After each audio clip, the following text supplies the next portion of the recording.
नमस्कार, क्रिएटर्स मंच पर आप सभी का स्वागत है।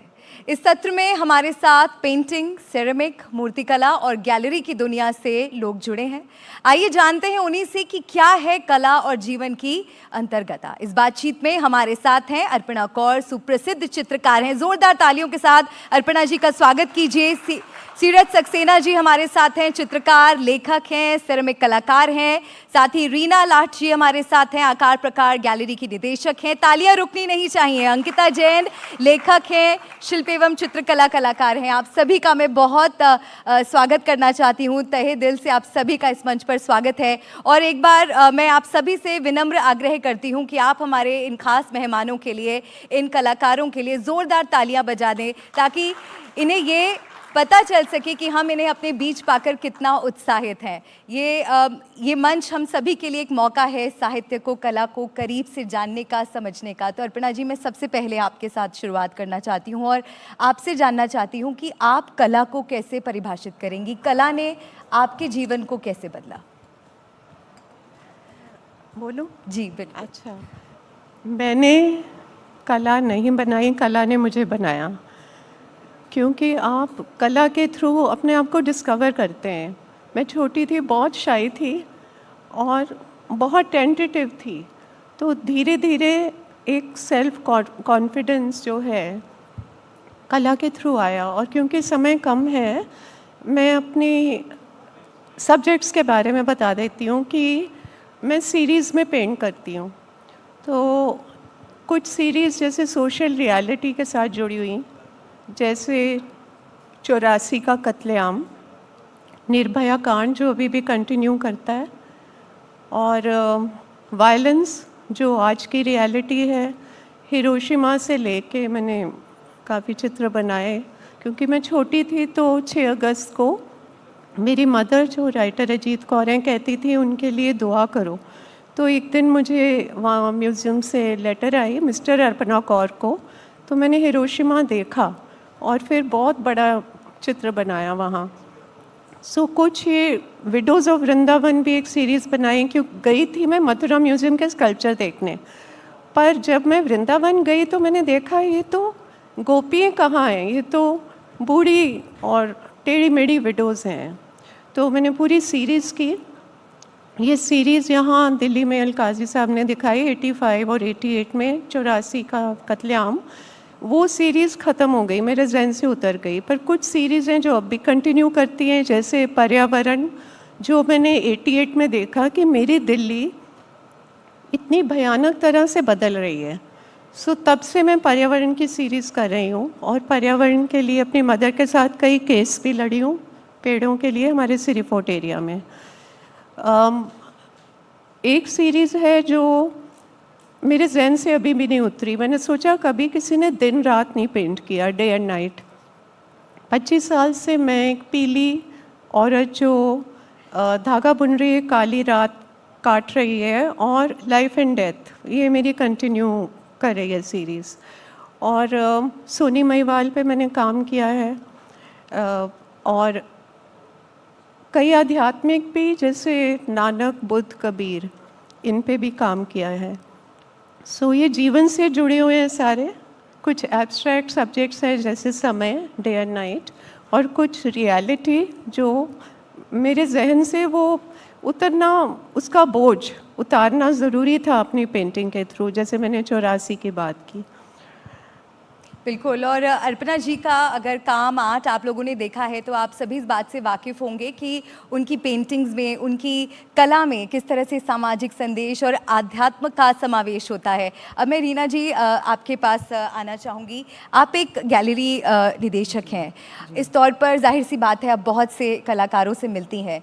तो जब आप किसी की प्रस्तुति को जगह देती हैं तो उसके पीछे आपका दृष्टिकोण क्या होता है? क्या आर्टिस्ट का नाम उसमें महत्व रखता है, कोई खास टेक्निक, या फिर उस कला के पीछे का संदेश? पहले मैं ये कहूँगी कि ये मंच मुझे बहुत ही पसंद आया, क्योंकि जो बातें मैंने आज सुबह सुनी वो पोइट्री को लेके थी या बुक्स को लेके और सोच को लेके है। ये सब जुड़ी हुई हैं अपने विजुअल आर्ट से।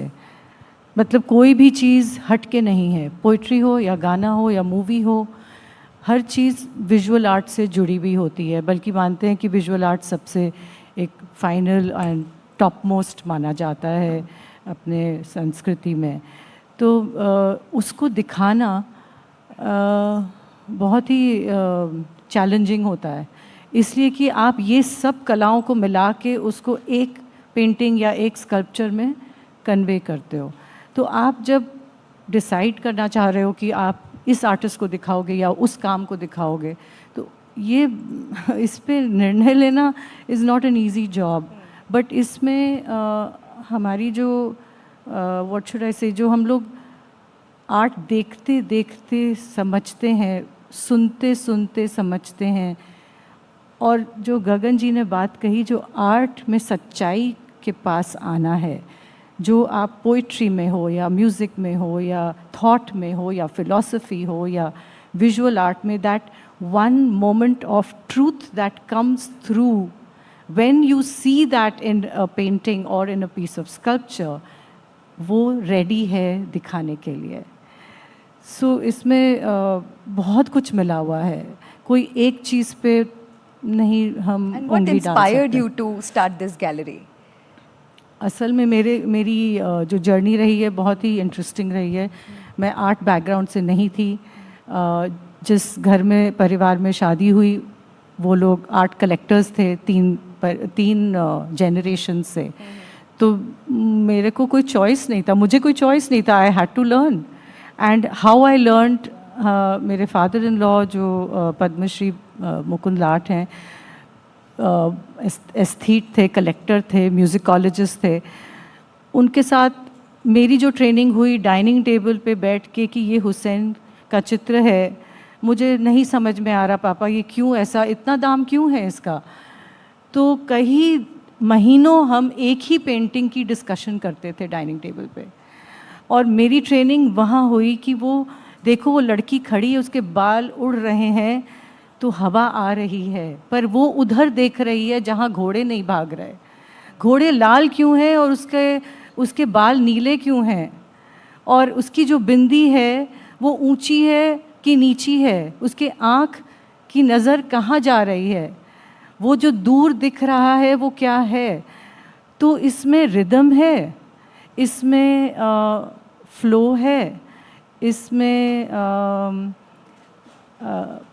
प्रेम है, इसमें क्या भावना है। तो ऐसे करके मैंने आर्ट सीखा, और मेरी किस्मत अच्छी थी, मुझे कहना चाहिए कि मुझे सबसे जो बेस्ट आर्टिस्ट थे हमारे देश के, आप गणेश पाइन कहें या जोगिन चौधरी कहें या अर्पणा जी हैं या फिर हमारे दूसरे आर्टिस्ट हैं, उन सब से, रज़ा साहब थे, उन सब से हमारा एक पर्सनल रिश्ता बना, और उनकी बातों से हमने बहुत कुछ सीखा। और एक चीज़ और जो मुझे लगता है कि जो ललित कला की किताबें हुआ करती थीं, वो अभी भी हम पढ़ते हैं। उन किताबों में जो रस हुआ करता था, उससे मैंने बहुत कुछ सीखा है। और किताबें पढ़ना और किताबों को छापना, ये हमारी गैलरी का भी एक बहुत इम्पॉर्टेंट क्या कहते हैं पिलर है, जो कि हमारे डॉक्टर मुकुंद लाट ने, हमारे जब गैलरी हमने चालू की, उन्होंने 3 रूल्स हमारे लिए सेट करी थी। पहली रूल थी कि आप आर्टिस्ट को रिस्पेक्ट करोगे और उसकी पेमेंट करोगे। ये पुरानी बातें हैं कि आर्टिस्ट की काम जाते थे और पेमेंट्स नहीं आती थी, वो पुरानी बात है, अब नहीं है, बट हमने उसको फॉलो किया। दूसरा कि आप कुछ भी आर्ट में करो, आपको डॉक्यूमेंट करना है। एग्ज़िबिशन ख़त्म हो जाते हैं लेकिन वो डॉक्यूमेंट बना रहता है, तो पब्लिशिंग बहुत ज़रूरी है। Documentation of the arts is important, it's a visual art. तीसरा ये था कि जो भी आर्ट आप दिखाते हैं, ये आपकी जिम्मेवारी है कि आप उसको इंटरनेशनली इंस्टीट्यूशंस में और लोगों तक पहुंचाएं, सिर्फ देश में नहीं, विदेश में भी। तो ये 3 पिलर्स पे हमने अपनी गैलरी चलाई। जी। नहीं तो हमें बोला गया मत करना गैलरी, कुछ और काम कर लेना। ये वाकई सराहनीय है और आपकी गैलरी एक माध्यम बना है, एक मंच बना है जहाँ पर उभरते कलाकारों को पहचान मिलती है, रिकग्निशन मिलती है, एक प्लेटफॉर्म मिलता है अपनी कला दिखाने के लिए, प्रस्तुत करने के लिए। अंकिता जैन जी, मेरा आपसे ये सवाल है कि आपके लेखन और आपकी शिल्प कलाओं में क्या किसी तरह का कोई रचनात्मक संवाद होता है?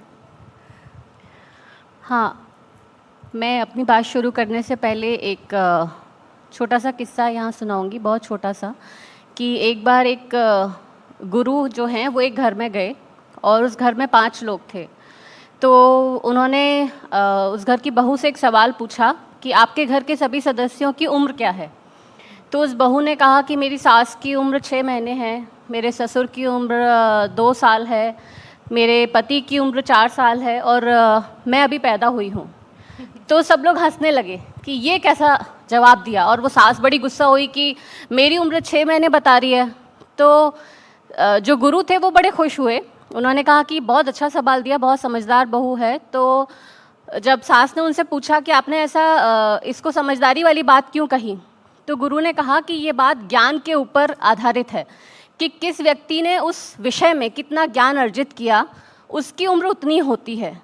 तो मैं ये कहूँगी कि मैं आज इस मंच पे बैठी हूँ तो ये मेरे लिए बहुत बड़ी बात है, और मैं अभी पैदा हुई हूँ।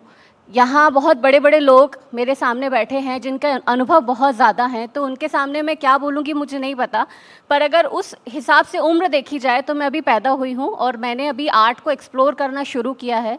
अभी मैंने जानना शुरू किया है, देखना शुरू किया, अभी कुछ ही सालों से मैंने इसमें काम करना शुरू किया है।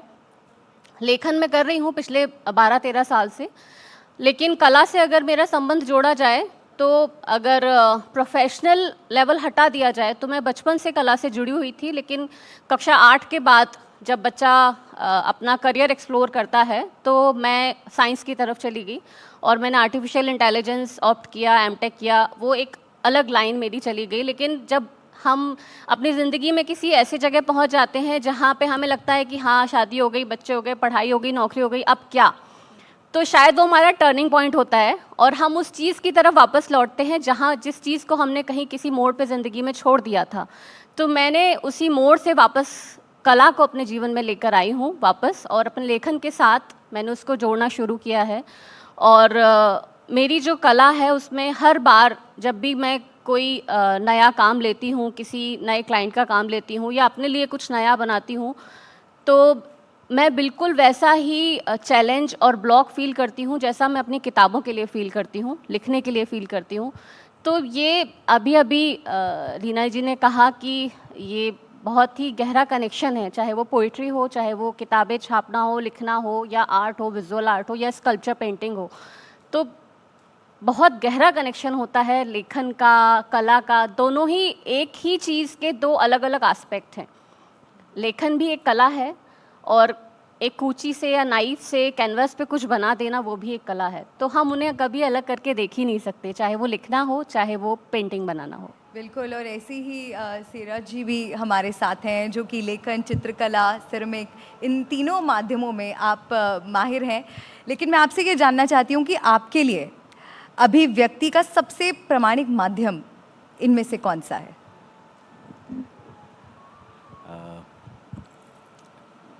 देखिए, कला और जीवन, ये जो विषय है बहुत ही सुंदर विषय है।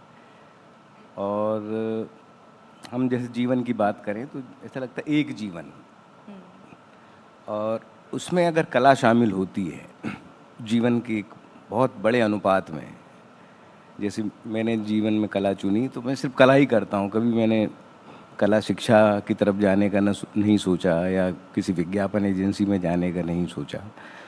तो सबसे पहले तो इसमें निष्ठा और विश्वास होना बहुत ज़रूरी है। तभी आप अपर्णा जी जैसे सरल, सहज और इतने गुणी, और कितनी रोशन, देखिए आप उनकी छवि कितनी रोशन है, तभी वो हासिल हो पाता है।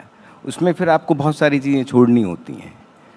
तो एक जीवन में अगर कला अपनाते हैं आज के युवा या युवतियाँ, तो ये मान के चलें कि वो जीवन फिर बहुलता की ओर जाता है। जैसे आप प्रश्न कर रही हैं कि मैं सिरेमिक्स भी करता हूँ, टेक्सटाइल में भी काम करता हूँ, वुड में भी करता हूँ, पेंटिंग भी करता हूँ, साइकिल भी चलाता हूँ, लिखता भी हूँ, तो ये सब एक ही है। दूर से दिखता है कि ये कुछ अलग अलग चीज़ें हैं, जैसे अंकिता जी ने कहा कि ये सब एक ही हैं। और इसके पहले के सत्र में मनीषा जी ने राजस्थान की एक बड़ी सुंदर कहावत कही थी कि वो बिल्कुल यहाँ लागू होती है कि अगर कला आपके जीवन में आ गई निष्ठा के साथ, जिस पे आपको पूरा भरोसा है, अंधविश्वास की तरह आपको उस पर भरोसा करना पड़ेगा, तब आपके जीवन में रसायन भी आ जाएगा, राग भी आ जाएगा, और एक और कोई पगड़ी भी आ जाएगी। मतलब आपकी एक छोटी मोटी आइडेंटिटी भी बन जाएगी। और मेरा, जहाँ तक मेरा भी 30 वर्ष का अनुभव है इस फील्ड में, और मुझे अपनी ज़रूरतें मालूम हैं।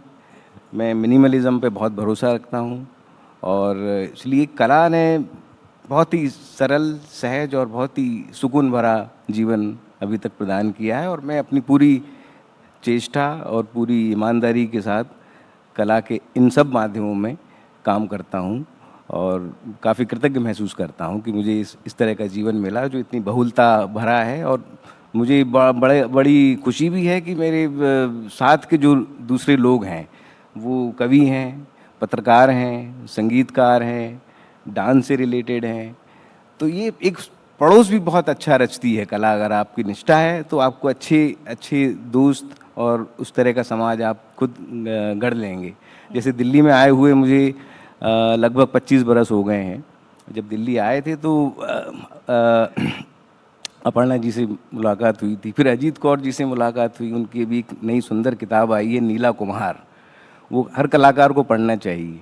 उसमें गुरुचरण सिंह जी, जो कि दिल्ली ब्लू पॉटरी के नायक हैं, संस्थापक हैं, उनके जीवन में मिट्टी की कला और उसकी लगन कैसे लगी, कहाँ वो कोरिया गए, कि उस समय साधन भी नहीं थे, और अभी जो सफदरजंग एयरपोर्ट है वहाँ पर कोई भट्टा हुआ करता था, वहाँ कोई कुम्हार था, उनको उन्होंने अपना गुरु बनाया। तो हमारी एक परंपरा भी है। जब आप इसमें, आपको ये तय करना पड़ेगा कि हमें कुछ और नहीं करना है, तब फिर आप कला की सुरंगों में घुसेंगे और आपको बहुत सुंदर सुंदर चीज़ें मिलेंगी, और जिससे आपका जीवन अर्थपूर्ण आपको खुद को महसूस होगा। ये मेरा कहना और है। ये भी मैं आपसे जानना चाहूँगी कि क्या आपके लिए शब्द, रंग और मिट्टी सब एक दूसरे के ही विस्तार हैं?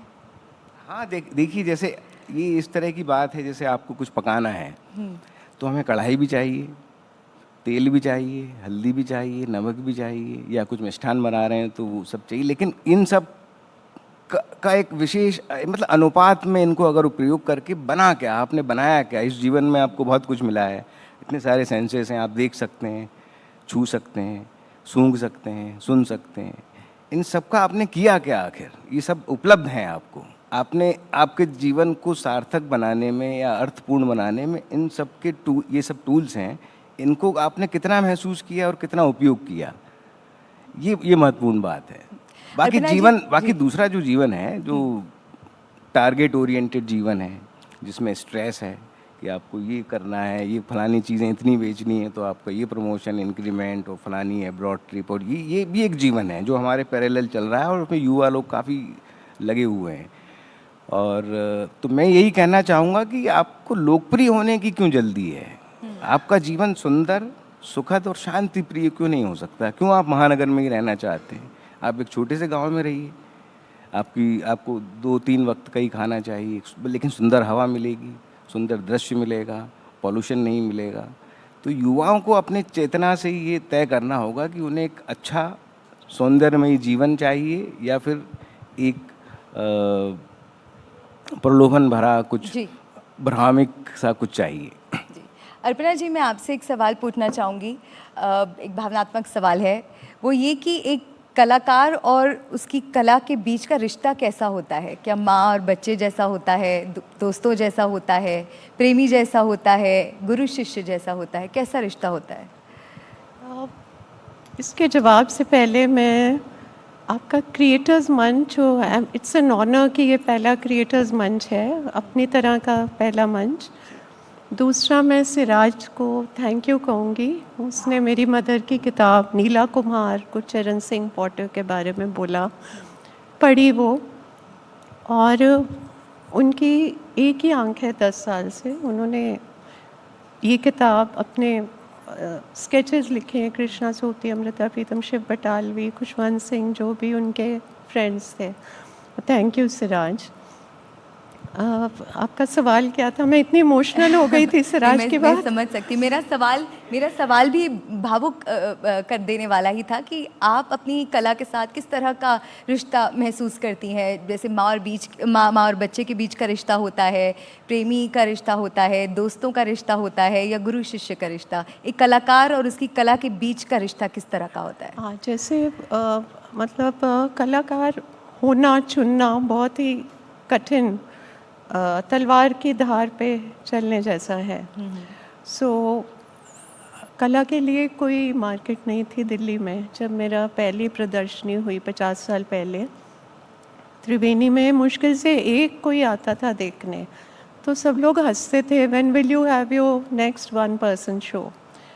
मेरी माँ ने कहा कि मैं हूँ ना कमाने के लिए।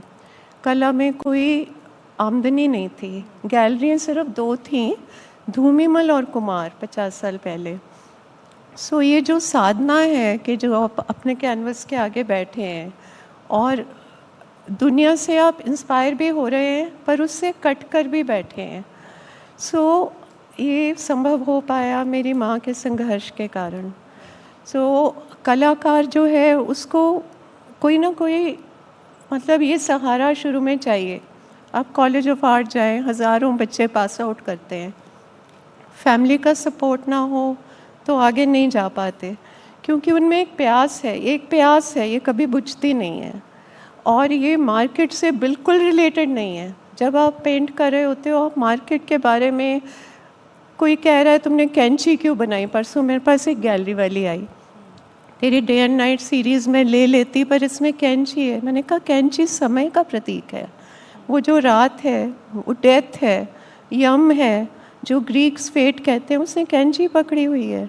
सो सतीश गुजराल ने मेरा नाम कैंची रखा हुआ था। सो ये एक अंदर की प्यास है जो आपका 1-to-1 relation with your canvas है। आप उस वक्त ऑडियंस का सोचते ही नहीं, सच माने तो। और चलते चलते मैं आप सभी से ये जानना चाहूँगी कि क्या संदेश आप नए युवा कलाकारों को देना चाहेंगे बदलते दौर में, जब एआई टेक्नोलॉजी तेज़ी से विकसित हो रही है। आप सभी से मैं ये चाहूँगी कि आप एक छोटा छोटा रिएक्शन दें हमारे युवा कलाकारों के लिए जिनके पास हुनर तो है लेकिन वो दिशा नहीं ढूंढ पा रहे हैं। मैम, आपसे शुरुआत करेंगे। दिशा के अलावा एग्जिस्टेंस का सवाल है। गैलरियाँ जो हैं वो ही कलाकार का एग्जिस्टेंस है। गैलरी कम है, कलाकार बहुत ज़्यादा हैं। इतने बड़े देश में 6 म्यूज़ियम हैं। अब छोटे से शहर में जा लो बाहर तो एक एक छोटे शहर में 4 म्यूज़ियम्स हैं। सो काफ़ी संघर्ष है और आपके पीछे कोई हो तो आप कंटिन्यू कर सकते हैं, पर ये एक नशा है, एक प्यास है और बस, और कुछ। रीना जी, एक छोटा सा रिएक्शन आपसे भी, आप सभी से छोटा छोटा रिएक्शन। एक्चुअली आज के जो आपके टॉक्स थे सुबह के, उसमें यही बातें हो रही थी कि कैसे प्लेटफॉर्म्स आ रही हैं, डिजिटल प्लेटफॉर्म्स जहाँ पे आप अपनी कला को प्रेजेंट कर सकते हैं। स्पेशली आपके डमरू वाला जो आपने कहा, मुझे ये विजुअल आर्ट्स में भी है।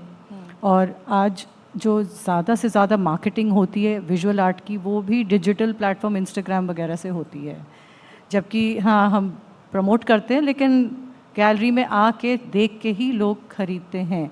बट इसका ये मतलब नहीं है कि सिर्फ gallery is a way to sell. आजकल बहुत सारे प्लेटफॉर्म्स हैं जहाँ पे आर्टिस्ट अपना काम दिखा भी सकते हैं और बेच भी सकते हैं।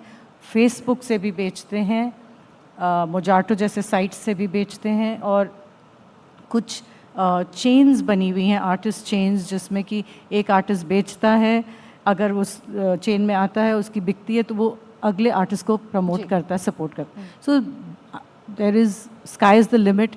अगर आपकी रियाज अच्छी हो और आप साधना करते हो जैसे उन्होंने कहा, और आपकी एक आर्ट में सच्चाई है, तो there is your art will be seen somewhere, noticed, and सही लोगों के नज़र में वो आएगा ही।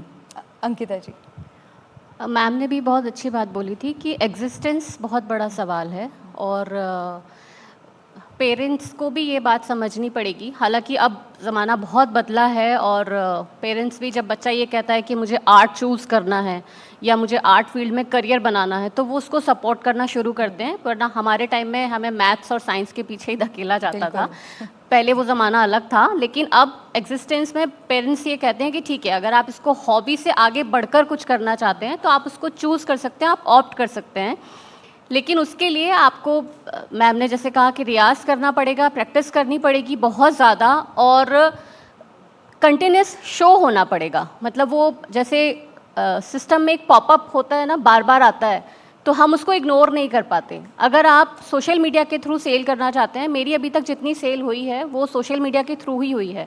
मैं जितने भी ऑर्डर्स लेती हूँ वो सोशल मीडिया के थ्रू ही लेती हूँ, तो वो एक बहुत अच्छा मीडियम है। राइटर्स के लिए भी इससे पहले वाले सेशंस में काफ़ी बात हुई थी, और आर्टिस्ट के लिए भी कि बहुत अच्छा सेशन है, बट जस्ट पॉप होते रहिए, अपनी हर बार कुछ नया क्रिएट करते रहिए।